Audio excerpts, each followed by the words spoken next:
Hello, this is the Magic Exists podcast with Dani Margeaux, where we are bringing the fifth dimensional energy into this third reality living. And whether you are on a personal development journey or a spiritual awakening journey, this podcast is for you. Today, we will be talking more about the Akashic Records and going even deeper to spiritual awakenings, energy, boundaries, and evolutions of spiritual awakenings with partners. This morning, I meditated in the Akashic Records and I was brought to a new room that I had never seen. And I just want to share this experience with you because the records are the records of all souls that ever existed, past, present, future. It has all the universal wisdom that exists. And so, no matter how much time you are spending in the records, there will always be a vast amount of new things to uncover, a new karma to heal, new gifts to unlock, new past lives to see, new soul contracts to unravel. There's just so much wisdom within the records, and things that I was never taught by mentors are being taught by my spirit guides right now. And I just think it's such a beautiful thing to experience. This year, I've been working on my relationship with money, and starting my own business last year, in addition to owning property in the Los Angeles area, I thought I saved up enough to be able to leave my 9 to 5, only work part-time on contract to pay the rent while I explored this entrepreneur life and really create a business and help spread unconditional love of the divine masculine in this third dimensional human space. And so my condo last year, I bought it when I was 26. It's in Glendale, California, and the roof began leaking maybe a year ago. And they did a bunch of patchwork, and pretty much it didn't heal it. It didn't seal it, and the roof is like leaking inside my kitchen, and my tenants are living like that, and they have been living like that for like the last year and a half. In addition to that, the master bedroom is leaking. So there's a lot that's going on that I have to contribute to a special assessment, in addition to all the courses and certifications and back end money that's needed in order to run a business. With all that being said, I have never been in debt before. I've always been lucky. And so I'm working on my relationship with money. And it's really interesting because what I was brought to this morning was a room I had never been to. And if you've listened to the other podcasts, it's a really easy way to conceptualize the records by conceptualizing rooms or such as a library, etc. And so this room that I was brought to had no books, and it had this vortex that went downward. And at first I was nervous and I was like, what is this? And they were like, these are all your blocks. This is the room of your blocks. I was like, what? And they're like, yeah, these are the blocks in your human life that you are going through and experiencing right now. And it's time for you to jump in and release the wounding around money. And I was like, let's go for it. And I can't even tell you what guide was standing there, but we went in, and I saw like my credit card and all the money like on the credit card, like my credit card debt. And it was like so sad and scared, and like all the dollar bills were like like huddled together. And I was like, oh my goodness, like don't be scared. I'm grateful that like I have had the opportunity to be able to sustain my lifestyle and start a business and learn from amazing mentors. And so it was a really beautiful ritual that my spirit guide took us through. And it's actually like a guided meditation I feel called to release on YouTube or something that I'll hopefully do within the next week, about healing that relationship, at least with the credit card debt is what I was healing. And it was so beautiful because as we were going through the journey and like identifying some things that the energy of this money was like revealing to me, the more I gave it love and communicated with it and nurtured that relationship and cultivated that relationship and that energy, the more it got lighter and got like excited. And it was like, why do you have such like a negative perception of me? I'm just money. I'm neutral. And so it's so interesting how we a lot of times we might like identify with how much we make or money. Like if you have a lot of it, you're in a good place. It's safety, which is like a natural necessity, a human necessity. But in the Akashic Records, it's not. It's just neutral. And so it was really beautiful. And once it like we finished the ritual, all the debt left. And it's wild because I will say when that happened, I got like 2 bookings that like covered a third of that debt. And so I was just like, I am so grateful to be able to access the records in this way because you are fully supported. And when you see that, the beautiful magic happens in your life. Okay, so like I was speaking about, I had 2 mentors that taught me the Akashic Records, how to enter, how to access it, like open my clairvoyance, clairaudience, clairsentience, and cognizant abilities. But this experience I just had, this ritual with my spirit guides, that is something that my spirit guides taught me themselves. No one taught me this. I am just accessing the wisdom from within myself, within the 7th dimension of the Akashic Records. And these beautiful spirit guides are leading me through these healings. And so I want to say, if you are taking lessons from everyone or anyone, do please take time for self-practice. I know I've said this before, but it's just so important because the gifts and the information and the wisdom you're able to unlock is going to be so different from your mentor or your colleagues in your class. And so just know that you might have some different gifts that are so important and necessary right now, but you won't unlock them if you're like using the same rubric as everyone else. And so teachers are really important. They help you quantum leap. They can expand your consciousness and your belief system, which is so beautiful, but it can sometimes keep you in a box. And having self-practice and leading to these rituals and this belief system that these guides can teach you new things is a really, really, really powerful belief. I also do believe that integration is so important.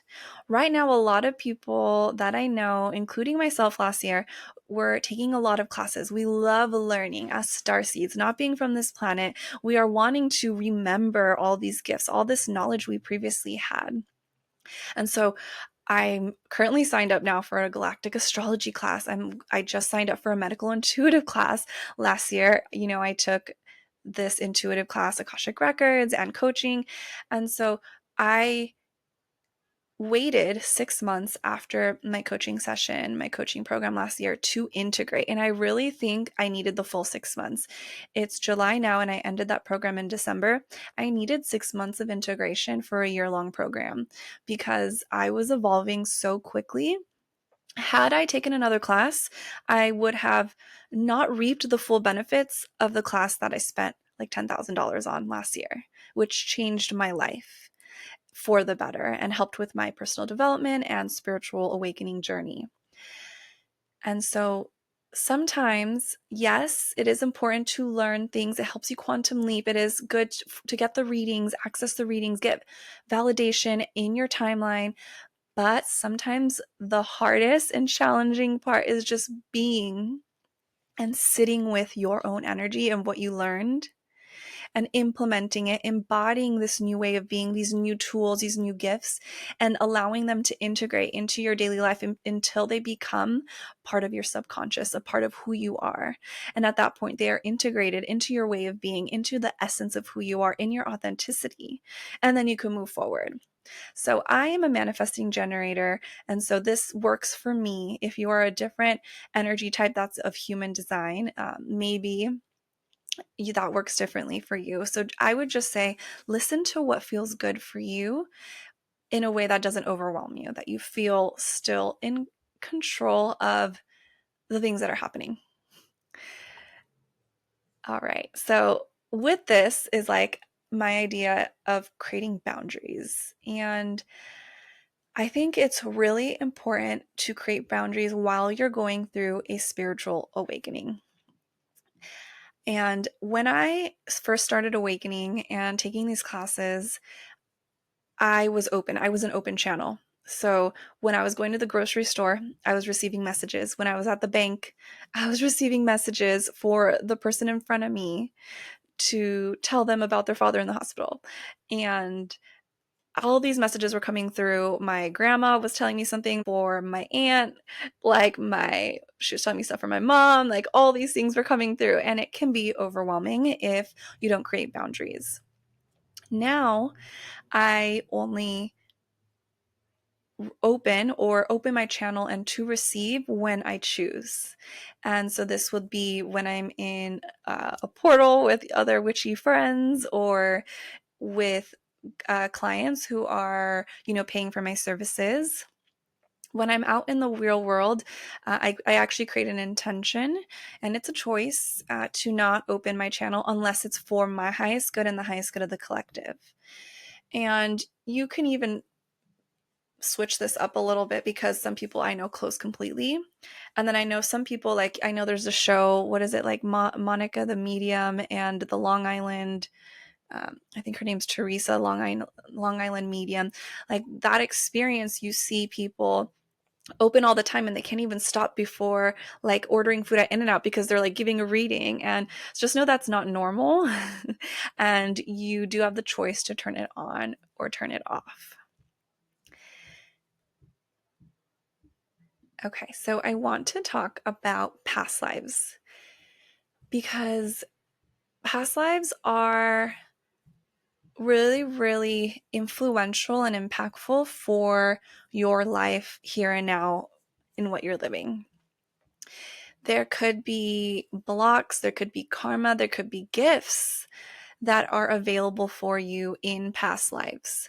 And so, for example, in this lifetime, I was claustrophobic. And for me, that meant elevators were scary to be in, especially with a lot of people, especially when it was like kind of warmer. Small vans, like for example, the ones that go to the airport when they're really crowded with a lot of people, and then you have all your luggage there as well, and you're sitting like in the back seat.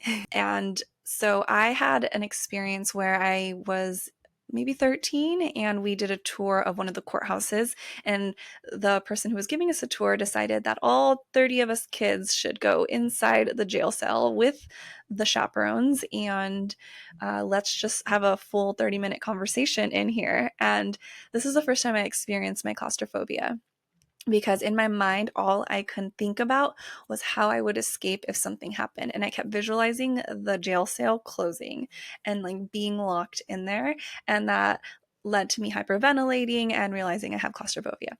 So I'm saying all this because I actually went into a past life in the Akashic Records and healed my claustrophobia. I no longer have claustrophobia from healing this in the Akashic Records in a past life. And what I saw was I was on a boat with my father. It was like a pirate ship. He was a pirate. And I was younger. I was a lot younger. I was like 7 or 9-ish. And I was like my dad's shadow. And I was a part of the crew. And I don't know where my mom was in this time, but like the crew was my family. And I was just kind of wild and just did what I wanted to do. And my dad gave me the freedom to do it on this ship. And we were very close and it was really beautiful. What happened was they had these crates, and they were like these long crates where they had, I guess, like shipments of wine or alcohol or whatever they were shipping, goods from the port. And I decided to go to sleep in one of them. It's so silly, but okay. So I went inside, and I was like, no one saw me there. And I think it was like an already packaged like crate that was going to be like sent out. So they locked it up and then they sent it to someone wherever it was. And what happened was that that ship that it got on, uh, like sunk. And so not only was I stuck in the box, I drowned.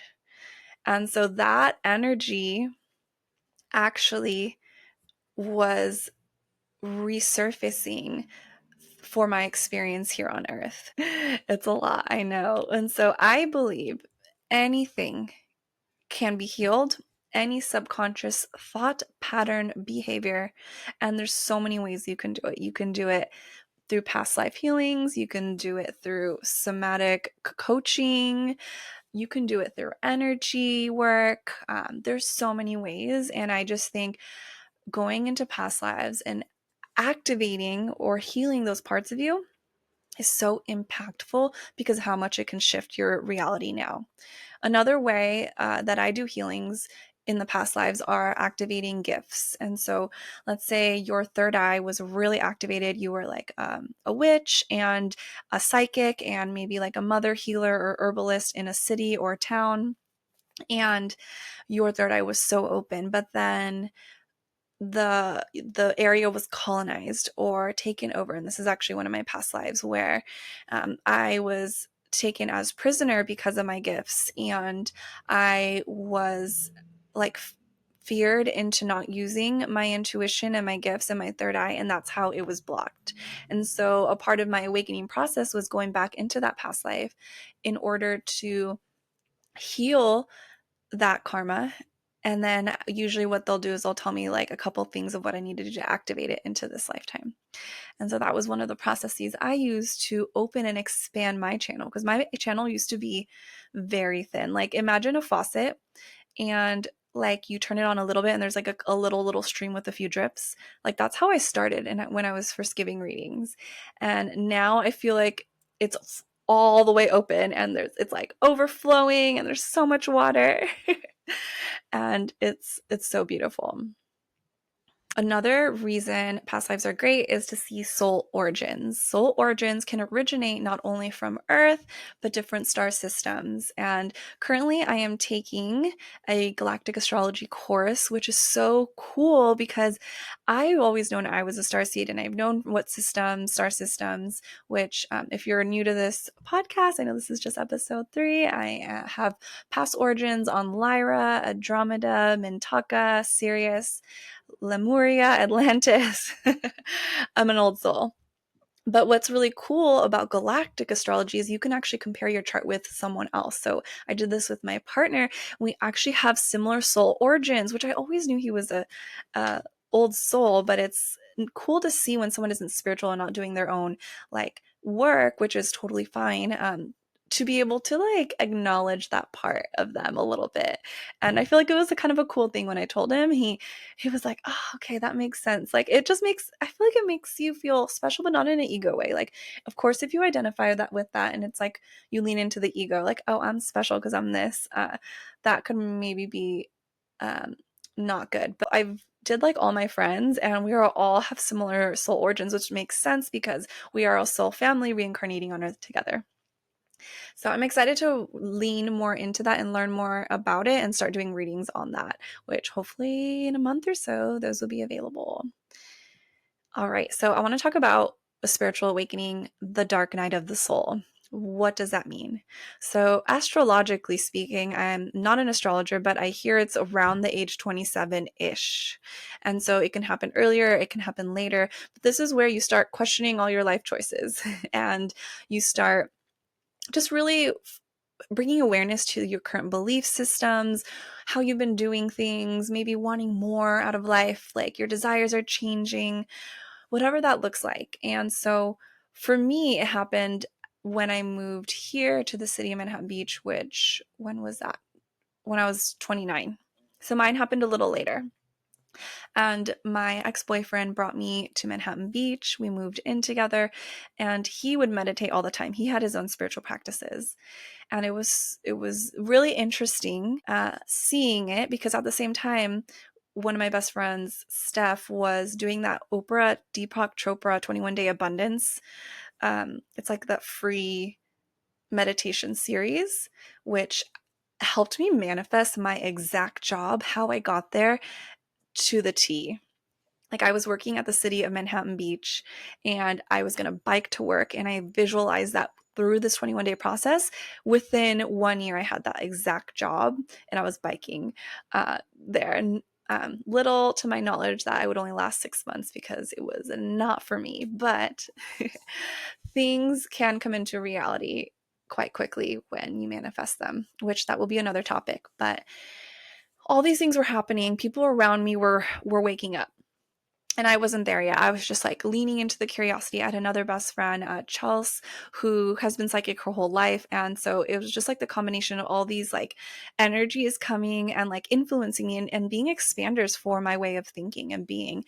And it was so, so challenging, but amazing.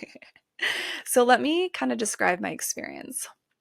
While I was awakening, I started binging podcasts. I was binging Sahara Rose's podcast, Tony Robbins, like all the people who are like positive mindset and metaphysical, ethereal, spiritual things. And I was head over heels for this stuff. I couldn't get enough of it. I was reading everything, listening to everything. I hadn't taken any courses yet when I found podcasts. Then I took the Akashic Records course. This was June 2022, and I started giving readings. So this is when my Dark Night of the Soul came, October that year till January of last year. And does that make sense? Yeah, it does. That was the Dark Night of my soul. So it was really, really, really hard because I felt like it started when I was 29, and then so that was when I was 32 was actually when I really had it, when I actually like was going through it, because I decided I'm changing my life. I'm leaving my job, my 9 to 5. So I had decided already I was going to leave in 2 months. And I decided I'm doing something completely different for work. I decided I'm going to be a psychic when that's not something anyone in my family has ever done. And I was with a partner who is not spiritual. And so it was very, very, very challenging. What a lot of people don't tell you is you are unraveling so many parts of yourself, beliefs that have made you who you are. The last 32 years of my life, I was challenging. They were cracking. And so it's like, imagine your foundation and your identity of who you've been for your whole life. And all of a sudden it's different. And so I remember going to Thanksgiving with my friends, and I feel like I couldn't even be in a group. I wasn't even myself. I'm one of the most extroverted people you might know. And I like couldn't talk to anyone. I was like, I didn't even want to be here. I decided like I'm not going to even drink alcohol. Like I just was not good. And it was more like I was just so sensitive to all the energy around me. It was overwhelming. I think that's probably the best description I can give. And feeling a lack of connection to anyone else around me because I'm expanding so quickly. Which obviously that's not the case. That's just a projection of what I am evolving into and needing to heal. And all the triggers that are coming up are things that are looking to be healed within me. And so that was a long, like, what is that, October, November, like 5-month process. That was challenging. And not only that, I was working my 9 to 5 and reading other people, clients, like at 6 in the morning and then 6 p.m. So I would wake up so early, do a reading, go to work, get home, do a reading. I did that for like 2 to 3 months. So I think I was just exhausted, overwhelmed, knew I no longer wanted to work the 9 to 5 and I wanted to just do readings or something in the spiritual world. And I just knew it was that. And so just know if you're going through that, or if someone you know is going through that, like find something that brings you that peace. And for me, it was the Akashic Records. And meditating found me so much peace when I'm in the 3D, when I was at work, the 3D life, hanging out with people all day. It was my safety net to go back into the Akashic Records. This could be anything for you. This can be like swimming in the ocean. This could be gardening. Could just be reading your books and like kind of escaping into your own fictional reality. And that's totally fine because that brings you joy. And so if that is happening to you, I see you. I hear you. I love you. And just know you will get through it because first off, your awareness around it is already so beautiful. Just accept it. It's happening. And over time, it will dissipate. You'll feel stronger. You will feel more connected again to your friends. And the best part is you will feel so connected to yourself and your intuition. So just know I see you. You will get there. I promise. It's so challenging, but it is worth it. It is worth it. It is worth it. The evolution of who you become after is unlike anyone you've seen before, heard before, and it's the person you want to be. Which I think is the most beautiful thing ever. And I intentionally did that. I went to my boyfriend's friend's wedding in Mexico that year, and this was the mid year of my night of the soul, and I got so drunk. It was like New Year's wedding, and I got like a little burn on my hand. You can kind of still even see it from those like sparklers. And I was just like, I'm pretty sure I was like blacked out. And some of his friends took pictures of me, like not maliciously, but just like thought it was funny. And I saw myself and I was like, wow. And that was when I was like, I'm shifting and eliminating the gap of who I am and who I want to be. And within a year, I did it. So I'm super, super grateful. And you can do it too. And so the evolution of a spiritual awakening within partnership is one of the most challenging things that will happen to you. But just know that you will be so much stronger on the other side because of it. And if you are doing and going through a personal development journey or a dark night of the soul alone, it's also very challenging because you are alone and you aren't getting that like unconditional support from outside of you. So just know whether you're in partnership and you are evolving and the other person isn't, that's challenging. And then if you're by yourself, not receiving that support, that's challenging. All around, it's very hard. But there's a beauty in it. And what I've learned is accepting your partner for who they are and not their potential is the key to happiness within the partnership. When I was going through the awakening, it got to this point that he was like, well, we got in this huge fight. Do you want me to like start studying spirituality? Like, what is this? Like, and I was just like, no, it's just, that's for me. I'm going to be a teacher. I'm going to be a master, but you need to change the way you're doing things. Like, this is not okay for you to be acting whatever this way or whatever it was we got in a fight about.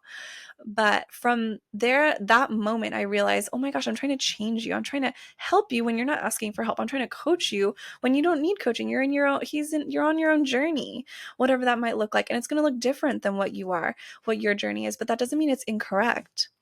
And so it's really ironic because once I accepted him for where he was, as if he would never evolve, he ironically, naturally evolved and ascended, because when I became a different person, he was reacting to me differently. And so it's really just about leaning into your intuition. We were in downtown when we had this talk, and I always wanted to move back to the beach. And us moving back to the beach has been the best thing that's happened to us. Like, he is a reflector, my partner. And so they consist of like 1% of the population. And being in downtown, I feel like a lot of people might feel this. The energy is stagnant. There's no movement. It feels heavy. It feels thick. Like, a lot of spiritual people don't like being in downtown, crossing through downtown. And the buildings are really old. Like, literally wind can't go through the buildings. It's stuck. And so we were different people there. Now that we're here, it's free. He's like, feels good about working out and feels good like being his like witty, vibrant self. And I'm like, ooh, center of attention, reflector. I love it. Like, so just to know that it can be really challenging to go through the dark night of the soul, spiritual awakening, personal development work, but it is the most life-changing, transformational, and rewarding journey yet. All right, so that's it for episode 3 today.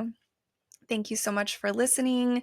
Subscribe and like if you want to hear more. And I'm actually going to do a little giveaway. So if you subscribe and comment to my podcast before August, so if you do it before August, you will receive a free 30-minute reading on any questions you want. So if you subscribe and comment your review before August 1st, go ahead and email me the screenshot of your review, and I will send you the link for a free 30-minute reading or healing of your choice. Until next time, sending you oceans of love.